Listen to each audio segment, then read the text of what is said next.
حضرت خبیب کو گرفتار کر لیا مکے والوں نے.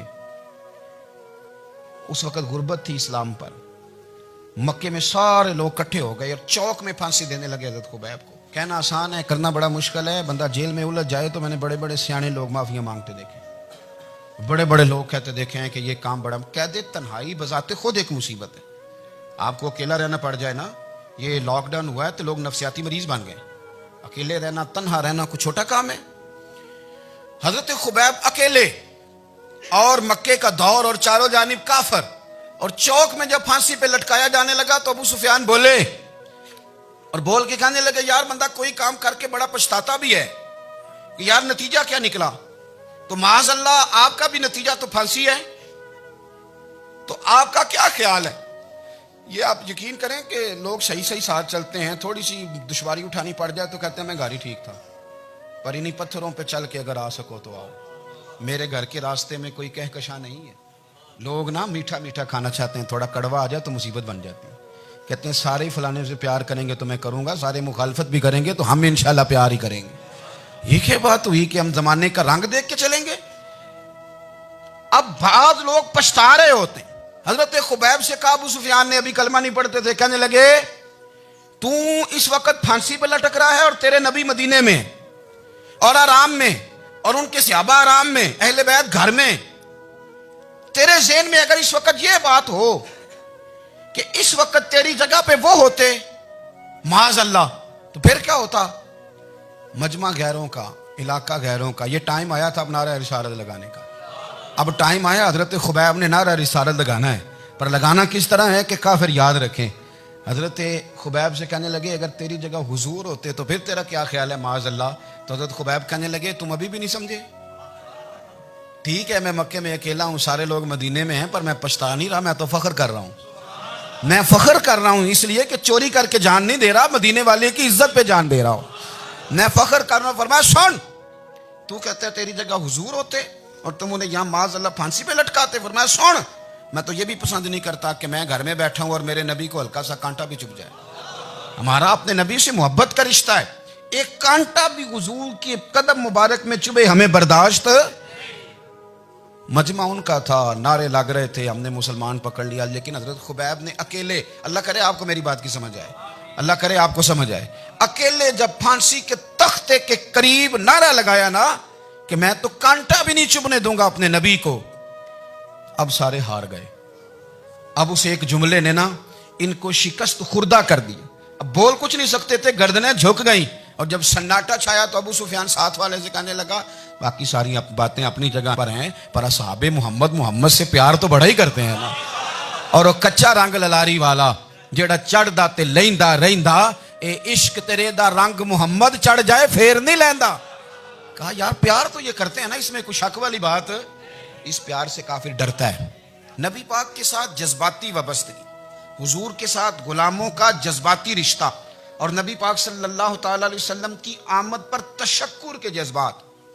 امام رازی نے لکھا ہے کہ حضرت موسیٰ کلیم اللہ علیہ السلام نے تورات کی تختیوں کے اندر ایک امت کا ذکر پڑھا کہ جو امت گناہ کا ارادہ کرے گی تو گناہ لکھا نہیں جائے گا جب تک کر نہ لے, اور نیکی کا ارادہ کرے گی تو رب ان کی نیکی لکھ دے گا, اور جب وہ کر لے گی تو اللہ 10 گنا اجر عطا کرے گا. اور وہ ایسی امت ہوگی کہ جن کے چہرے قیامت کے دن نور کی طرح چمکیں گے, اور وہ امت ہوگی جن کی اللہ تعالیٰ زمین ساری پاک فرما دے گا, جہاں نماز پڑھیں گے نماز ہو جائے گی. یہ تذکرے پڑھ کے تو حضرت موسیٰ کلیم عرض کرنے لگے اللہ یہ امت میری بنا دے.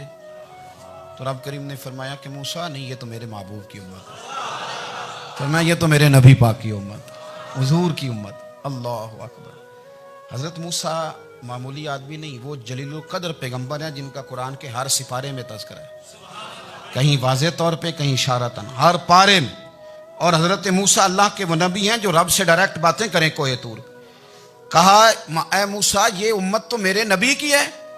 تو حضرت موسیٰ علیہ السلام عرض کرتے ہیں, امام رازی نے لکھا ہے, کہتے ہیں اے اللہ پھر مجھے اپنی نبی کی امت میں شامل کر. او یار ہمیں لوگ کہتے ہیں میلاد نہ مناؤ, جس امت میں آنے کے لیے حضرت موسیٰ نے دعا مانگی, جس محبوب کی غلامی کے لیے, ہمیں تو دعا بھی کوئی نہیں مانگنی پڑی, اللہ نے فضل سے ہی مدینے والے کا غلام بنا دیا. تو ہم حضور کے تذکرے نہ کریں. ہم تشکر نہ کریں, ہم نبی پاک صلی اللہ تعالی وسلم کی نعت نہ پڑھیں, ہم حضور کے آنے پر جشن کا اظہار نہ کریں. ہر وہ جائز طریقہ جس سے اظہار خوشی ہو سکے وہ میلاد پہ کرنا چاہیے, اور اس کے لیے اسباب بنانے چاہیے. امت کا ایک جذباتی انداز ہونا چاہیے نبی پاک کے ساتھ, ایک وارفتگی, ایک ذوق, ایک طبیعت کے اندر وجدان. نعرہ مطلب اس طرح نہ ہو کہ بس چل رہا ہے کام.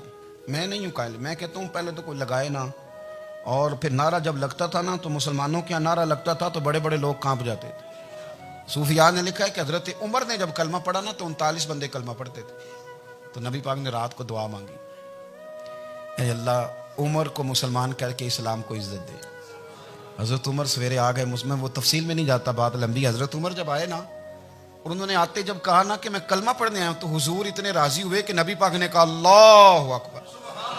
تو صحابہ نے نعرے لگائے اللہ اکبر اللہ اکبر, یعنی 40 لوگ مسلمان ہوئے تو نعرے لگے. ہمارے صوفیاء کہتے ہیں حضرت عمر کے آنے پر جب نعرے لگے تو بتاؤ کہ وہ تو نعرہ تکبیر لگا, نعرہ رسالت کیوں نہیں لگا؟ تو کہتے ہیں گویا ہمیں حضور نے یہ سمجھایا ہے, حضور کے اشاروں نے سمجھایا ہے کہ میں اب اپنے نعرے خود تو نہیں نہ لگاؤں گا, میں نے تو اللہ اکبر کہہ دیا, عمر آ گیا ہے میرے نعرے لگاتا رہے گا. وہ نعرے لگیں گے. حضرت عمر نے پہلے دن ہی کہا کہ حضور آپ سچے رسول ہیں تو چھپ چھپ کے نماز کیوں پڑھیں. شروع ہو گئے نعرے, حضور آپ سچے ہیں تو چھپ چھپ کے نماز کا کیا معنی ہو؟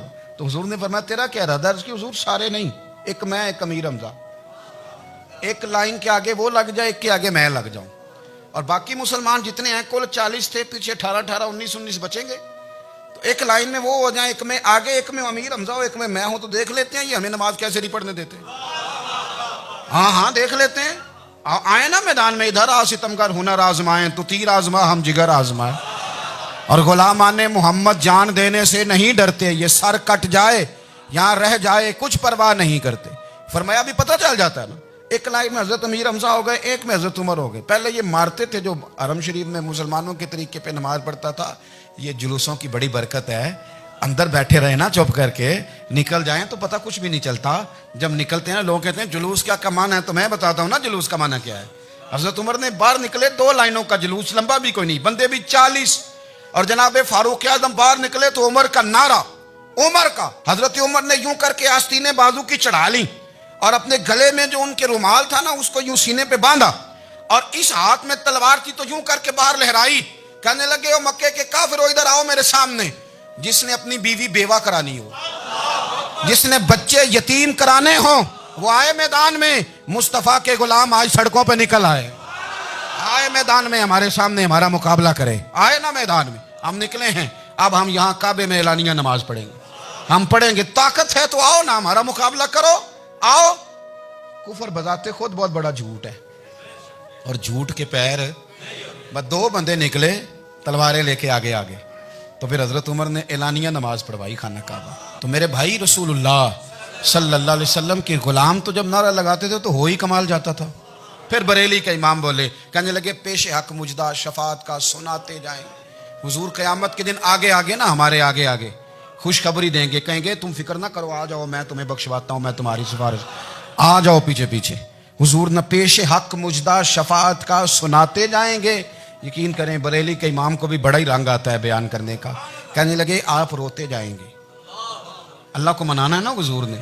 کہتے ہیں پیش حق مجدہ شفاعت کا سناتے جائیں گے, آپ روتے جائیں گے, پر ہم کو ہنساتے جائیں گے.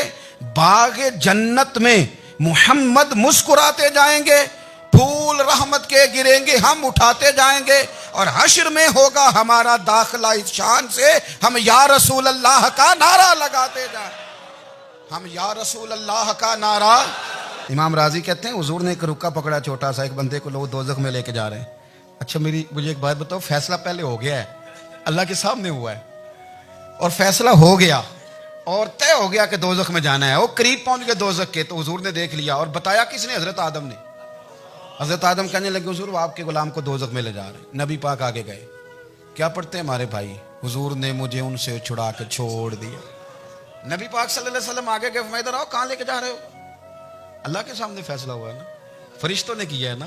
فرشتے کو کسی سے بددیانتی تو نہیں نہ کرتے, فرشتوں نے جو کیا ٹھیک کیا ہے نا. کیوں لے کے جا رہے ہو؟ سونے گناہ زیادہ ہیں, نیکیاں تھوڑی ہیں. فرمایا میرے سامنے تو لو.